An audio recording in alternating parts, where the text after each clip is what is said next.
Welcome to the Learning Pines YouTube. We hope this video helps. Update to the latest iOS version before adding cards to wallet. This ensures compatibility and the newest security features.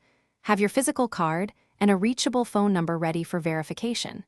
Keep the bank app or email where you receive codes nearby for faster setup. Ensure Face ID or Touch ID is set up for secure payments and quick authentication.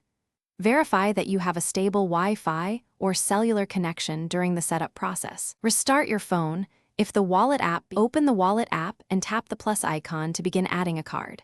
Choose debit or credit and follow the prompts to position your card in the camera frame.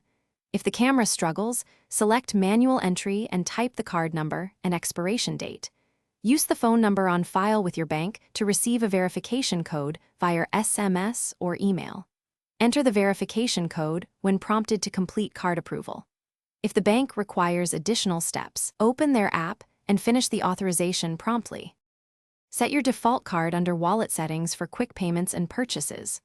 Open Settings, tap Wallet, then choose Default Card from the list to confirm.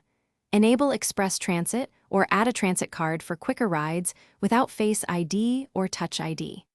Add your ID or passes by tapping the relevant options in Wallet if supported by your region. Use double-click of the side or home button to access Wallet quickly at checkout or transit gates. Review card settings and remove old cards from Wallet when they are lost or replaced. Thanks for watching. Consider subscribing if we helped you.